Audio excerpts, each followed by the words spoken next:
Assalamualaikum warahmatullahi wabarakatuh. Apa kabar, Celebes People? Senang rasanya saya, Ade Febrian, bisa kembali menjumpai Anda dalam program Obrolan Karebosi. Di episode sebelumnya kita membahas seputar maraknya anjal atau anak jalanan di Kota Makassar, dan kali ini kita masih membahas seputar anak jalanan. Namun kali ini kita membahas bagaimana Kota Makassar bisa bebas dari anak jalanan. Nah, saat ini kita sudah terhubung bersama dengan Bapak Ramli Ate, seorang sosiolog Unhas. Pak Ramli, apa kabar Pak Ramli? Alhamdulillah baik. Sehat ya Pak Ramli ya? Alhamdulillah ya. Alhamdulillah. Kita juga sekarang sudah terhubung bersama dengan budayawan. Ini ada Bapak Asmin Amin. Pak Asmin, apa kabar Pak Asmin? Sangat baik. Assalamualaikum warahmatullahi wabarakatuh. Waalaikumsalam warahmatullahi wabarakatuh. Mungkin saya pertama ke Pak Asmin dulu ya, karena kemarin di episode pertama Pak Ramli juga kita undang untuk membahas seputar anak jalanan ini. Pak Asmin, ini kalau kita lihat anak jalanan di Kota Makassar, ini kira-kira untuk menyikapi anak jalanan di Kota Makassar ini seperti apa? Karena tidak serta-merta juga kita bahasanya memberantas, tapi tidak menyediakan tempat yang layak untuk anak jalanan ini. Seperti apa nih Pak Asmin? Iya, persoalan jalan kan persoalan klasik ya, sejak dulu. Tapi saya tidak tahu kenapa tidak ada bupati atau tidak ada wali kota yang cerdas untuk menanggulangi itu. Kalau soal COVID, soal yang lain-lain yang ada duitnya, ini wali kota cerdas sekali. Dia bisa bicara hebat, tapi kalau soal anak jalanan, dia kehilangan kecerdasan gitu. Hak yang paling asasi itu bagi anak-anak itu kan bermain. Sistem pembangunan kita ini merampas itu, merampas hak bermain anak, juga menganiaya orang-orang tua yang menang gitu. Jadi juga sekaligus menganiaya kebudayaan kita. Kalau dalam kebudayaan kita, anak-anak itu adalah milik masyarakat. Jadi saya ambil satu contoh. Dulu itu kalau ada ibu-ibu lagi masak, dia lihat dia punya anak-anak siapa berapa banyak yang bermain di bawah kolong. Dia hitung. Kalau misalnya 7 orang, maka dia memasak untuk 7 orang. Nah, sekarang ini berbeda. Kalau ada anaknya, ada temannya anak-anaknya, dia kasih tahu, pulang ke dulu, anakku mau makan. Nah, itu di situ bedanya. Jadi dulu itu semua anak-anak itu merasa semua orang tua yang ada di kampung situ adalah orang tuanya, dan semua orang tua itu menganggap anak-anak itu adalah anak-anaknya. Kenapa begitu? Karena kita masih memegang pada prinsip-prinsip dasar yang menjadi key of symbol atau simbol kemanusiaan kita. Salah satunya itu pace. Pace itu menjaga, memelihara empati kita terhadap penderitaan orang lain, menjaga empati kita terhadap persoalan-persoalan di lingkungan kita. Itulah pece itu wujudnya. Haram makanan kita makan di rumah itu kalau ada 7 rumah sebelah kiri, 7 rumah sebelah kanan, depan belakang ada yang kelaparan. Nah, itulah juga mewujudkan sampai di rumah-rumah di kampung itu tidak ada itu pagar samping supaya dapur bersambung, supaya kalau persoalan dapur maka semua bisa kita langsung bergabung, langsung berhubungkan. Nah, public kompetensi seperti ini yang sudah hilang dari sistem kebudayaan kita. Saya ambil satu contoh lagi. Dulu kalau ada orang kaya tidak punya kepedulian sosial, kalau orang Toraja bilang tosugi tandikan dapat tununa.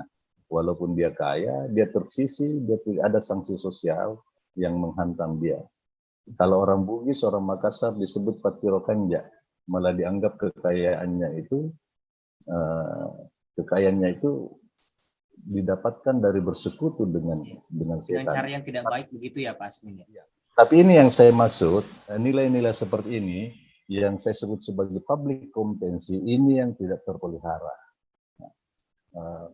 Saya tidak tahu karena dulu tahun 96 waktu saya melakukan penelitian tentang anak jalanan, saya sudah menemukan 190-an anak jalanan. Terus kita pergi telusuri orang tuanya. Nah, itu juga yang dilakukan oleh teman-teman Pak Bata Umbi.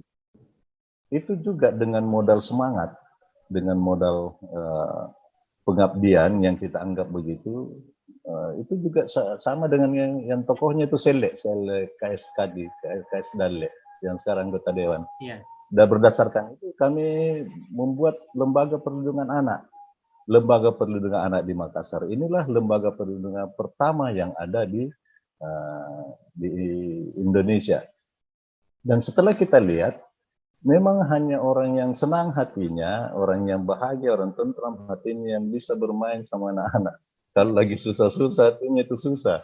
Jadi kalau ada orang suka marah-marah sama anak, percayalah itu lagi tidak tentram hatinya itu. Nah, hak bermain anak-anak ini dirampas oleh para developer. Tapi ujung-ujungnya tidak ada kebijakan pemerintah yang memang memihak kepada anak-anak. Artinya tidak ada pacenya kepada anak-anak. Padahal dia tahu bahwasanya hak paling asal bagi anak adalah bermain. Semua tempat bermain ini dirampas. Dia bermain di jalanan. Pindah sana. Di sana lagi, pindah ke sana. Jadi anak-anak kehilangan tempat bersosialisasi, berinteraksi. Jadi saya kira ujung-ujungnya karena kita punya wali kota ini tidak cerdas kalau soal anak jalanan. Kalau soal COVID misalnya, soal macam-macam itu dia cerdas sekali. Saya tidak tahu, padahal dia punya infrastruktur lengkap. Ada duit, ada kepala dinasnya, ada dia punya orang-orang. Kenapa tidak dicari akarnya, akar permasalahannya? Kalau yang lain dia bisa cari akar permasalahannya. Persoalan lain juga di pemerintahan kita ini rata-rata ukuran suksesnya itu dari ekonomi makro. Kalau ekonomi makro itu kan angka-angka dan data saja. Dia tidak pernah melihat langsung bagaimana kondisi orang tua anak-anak jalanan ini. Nah, beda dengan Saidina Umar. Saidina Umar dia pergi patroli, dia temukan ada orang ibu-ibu yang lagi memasak batu karena anaknya lapar. Itu dia sudah minta ampun sama Allah, ya ampuni aku Allah, saya tidak amanah. Dia malah pergi pulang langsung ke gudang gandumnya, langsung dia pinggul sendiri itu dia punya gandum sambil menangis. Habis itu minta ampun sama yang ibu-ibu karena ada satu orang yang kelaparan. Jadi ini perlu dirubah paradigmanya kita. Jangan ekonomi makro, lihat ekonomi mikro. Saya kira sangat bisa karena ada kepala dinasnya. Banyak sekali juga. Di Makassar ini ada 16.000 PNS, ASN. Kenapa tidak bisa diberdayakan? Jadi mengherankan memang. Kenapa? Karena dia gagal pesena, tena pacena. Saya kira itu sebagai awal. Kalau kita tetap menjaga, kan ada dua itu, siri napace. Siri itu mengedepankan rasa malu di atas semua sistem sosial, di atas semua sistem hukum, di atas semua nilai. Malu dikedepankan. Ya mungkin itu tidak punya malu lagi. Ya, semua dia mau ini, tapi ada yang nampak di jalanan, tidak lihat. Kita lihat itu misalnya di Jalan Pelita, di lorong-lorong Jalan Pelita, lorong 4, itu ibu-ibunya setiap sore dia sudah menyiapkan tisu untuk anak-anaknya di jalanan. Yang jual tisu ini itu sampai jam 2 sampai jam 3 malam di jalanan. Masa kau tidak lihat? Nah, terus setiap malam kalau kita lewat di jalanan di Boulevard misalnya, ada ibu-ibu naik becak, bawa becak. Kemudian di atas itu ada 3 orang anaknya. Kemudian dia mengais sampah. Nah, dia mengais sampah. Itu tiap malam dia lakukan untuk sekedar bisa makan besoknya. Anak-anaknya karena tidak ada yang jaga, dia kasih. Habis itu pulang ke rumahnya, dia kasih pindah ke rumahnya yang reot. Dia tidak lihat ke itu, anak-anak yang di pesisir pantai, yang subuh-subuh sudah berbondong-bondong ke Pelelangan, bawa ember, untuk sekedar dapat 2-3 ekor ikan kecil untuk dia kasih ibunya. Kenapa kau tidak punya begituan? Kamu mempertontonkan kemewahan. Jadi saya kira kita punya leadership, kita punya leader yang kehilangan pace. Iya. Dia gagap pesena. Saya kira itu kalau saya dari tinjauan kebudayaan. Baik, terima kasih Pak Asmin. Saya ke Pak Ramli. Pak Ramli, tadi kalau kita berangkat dari pernyataan Pak Asmin, ya, memang benar. Ini anak-anak sebenarnya mempunyai kebahagiaan tersendiri jika bertemu dengan teman-temannya. Tapi dengan usia yang seperti itu sudah dituntut untuk mencari uang dengan cara-cara yang menurut kita ya, seperti yang dikatakan Pak Asmin tadi, sudah kehilangan budaya sirih napace. Sudah tidak ada kepedulian dan budaya rasa malu juga ini sudah sangat miris sekali untuk anak jalanan ini. Kira-kira kalau dari Pak Ramli sendiri, pandangannya seperti apa nih Pak Ramli? Iya, terima kasih atas kesempatan ini. Jadi ini sebenarnya kalau bisa dilihat dalam berbagai macam perspektif memang ya persoalan pekerja anak ini. Apa namanya? Yang pertama sekali adalah bahwa memang masa anak-anak ini kan mestinya anak-anak itu berada di sekolah. Idealnya itu mereka berada di sekolah, ya, belajar, mempersiapkan masa depannya. Kemudian mereka punya waktu yang cukup untuk bermain, menikmati kebahagiaannya sebagai anak-anak, supaya mereka bisa tumbuh kembang secara baik, ya, seperti itu idealnya. Tetapi kenyataannya adalah anak-anak cukup banyak di jalanan. Ya, anak-anak cukup banyak berada di tempat-tempat yang semestinya mereka tidak berada secara ideal gitu. Nah, kalau kita melihat salah satu di antaranya adalah mereka yang menjadi pekerja anak, ya, menjadi pekerja anak di jalanan. Artinya pekerja anak itu adalah mencoba untuk bagaimana caranya keluarganya pada saat usia mereka itu belum dianggap sebagai usia kerja, ya, belum dianggap sebagai usia kerja, sehingga dianggap situasi itu tidak terlalu ideal di dalam masyarakat. Nah, namun di sisi yang lain perlu juga memang saya bersetuju tadi dengan apa yang diungkapkan oleh Pak Asmin adalah bahwa kita juga harus melihat bahwa mereka yang bekerja atau terpaksa bekerja sebagai pekerja anak itu kan ada sisinya yang sebenarnya sangat positif. Mereka itu dalam usia sangat dini sudah rela bekerja, ya, bekerja menghidupi dirinya. Artinya mereka punya potensi sebagai manusia yang produktif seperti itu. Mereka mau bekerja keras dan sebagainya, bahkan rela bekerja untuk menghidupi bukan hanya dirinya tapi juga bagi keluarganya. Saya pernah bertemu dengan pekerja anak, saya tanya, kenapa kamu ada di sini? Dia bilang, saya bekerja untuk saya dan nenek saya. Ya. Jadi dia rupanya juga menghidupi neneknya yang sudah tidak bisa produktif lagi secara ekonomi. Seperti itu. Nah, ini sisi positif yang mestinya memang perlu diapresiasi juga ya. Jadi pekerja anak dari sisi pekerja anak itu. Nah, masalahnya memang adalah seperti tadi yang kita saya singgung di awal. Anak-anak ini mestinya punya hak untuk berada juga di sekolah. Menuntut ilmu, mempersiapkan masa depannya seperti halnya anak-anak yang lain, ya, seperti itu. Nah, ini yang mestinya menjadi tanggung jawab bersama gitu. Nah, di kita itu menurut saya perlu sekali kita apa namanya harus jelas bagaimana sebenarnya kita ini memposisikan anak-anak itu di masyarakat kita, ya, seperti itu, termasuk pekerja anak, ya, terutama juga dari sisi pengambil kebijakan dan eksekutor kebijakan itu, ya, itu bagaimana sebenarnya mereka memandang anak-anak khususnya tentang pekerja anak-anak itu. Ini harus jelas, ya. Karena acap kali dalam perubahan masyarakat kita itu, masyarakat itu kan dari segi sosiologi selalu berubah, ya. Ketika masyarakat berubah, ada semacam kegamangan ya di kalangan masyarakat, termasuk di mereka yang mestinya mengambil keputusan-keputusan penting terkait dengan kepentingan masyarakat itu.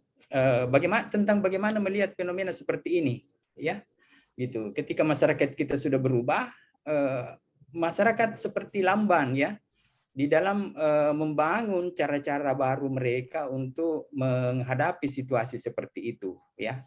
Nah, ini yang menurut saya perlu juga sebenarnya masyarakat beradaptasi dengan situasi baru seperti itu, ya. Misalnya saja begini, saya ambil contoh yang sedikit agak mungkin sedikit agak berbeda tapi terkait dengan anak ya. Misalnya saja begini, anak-anak sekarang kan dalam usia sangat dini mesti bersekolah, tetapi bagaimana masyarakat misalnya memandang anak-anak itu ketika berada di jalan menuju sekolah mereka? Apakah mereka cuma cukup punya cara ya untuk mengapresiasi dan menjaga kepentingan atau perlindungan terhadap keamanan anak-anak itu sepanjang berada di jalan misalnya? Apakah ada kelihatan jelas bagaimana sikap masyarakat tentang hal-hal seperti itu ya di masyarakat kita? Itu kan tidak jelas, macam-macam itu cara masyarakat kita menanggapi atau melihat anak-anak sementara berjalan ke sekolah. Di negara-negara yang katakanlah misalnya dalam aspek itu sedikit beradab ya, kita katakan sedikit beradab karena mereka punya cara ya, mereka punya nilai atau kebiasaan di dalam melihat hal-hal seperti itu.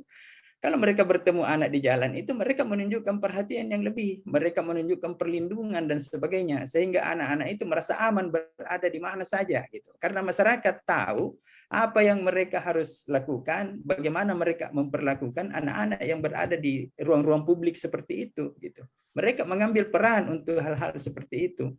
Nah, itu yang sangat penting sebenarnya ya.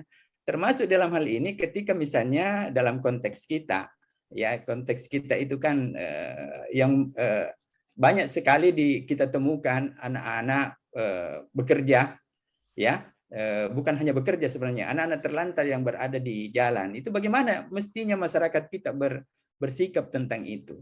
Tapi sebelum sampai kepada bagaimana meminta masyarakat bersikap dengan benar tentang itu, kita tanya dulu pemerintah sendiri sudah punya cara yang tepat enggak untuk bertindak tentang itu. Kan begitu ya. Nah, karena di masyarakat kita itu sebenarnya kadang kita itu meminta masyarakat berperilaku baik dan sebagainya. Tapi jauh lebih mudah sebenarnya kalau itu dimulai dari pemerintah sendiri. Karena mereka jelas digaji, dibiayai untuk melakukan hal-hal yang semestinya dilakukan, begitu kan? Begitu. Jadi itu lebih mudah itu merekayasa perilaku dulu dari sisi pengambil kebijakan, toh, begitu, daripada meminta masyarakat supaya masyarakat bisa ikut ya, seperti itu di dalam hal-hal seperti ini. Nah, seperti halnya misalnya sejauh yang saya tahu di Makassar sendiri ini kan sudah ada juga perda atau perwali ya yang mengatur tentang hal-hal seperti itu. Tetapi yang sangat menonjol juga itu di dalam pelaksanaannya adalah tidak konsisten dan tidak berkelanjutan. Ya, saya juga heran di mana persoalannya sehingga itu tidak konsisten dan tidak berkelanjutan. Sudah lama itu kalau tidak salah ingat saya ya, sudah lebih 10 tahun lalu ya diperwalikan itu, diperdakan hal-hal seperti itu. Tetapi tidak kadang kalau misalnya disoroti lagi ya kelihatan lagi ada operasi-operasi untuk menyelesaikan masalah seperti ini ya, tetapi kalau tidak lagi ya berhenti lagi ya, tidak berkelanjutan, padahal persoalan ini selalu ada di tengah masyarakat itu. Mestinya juga ini berkelanjutan programnya, berkelanjutan kegiatannya kan begitu.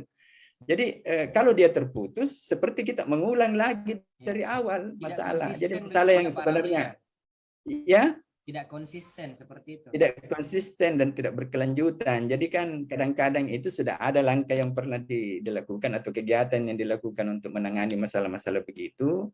Ya, sudah ada sedikit kemajuan mungkin ya di dalamnya, tapi karena tidak berkelanjutan akhirnya kembali lagi ke masalah lebih yang awal gitu.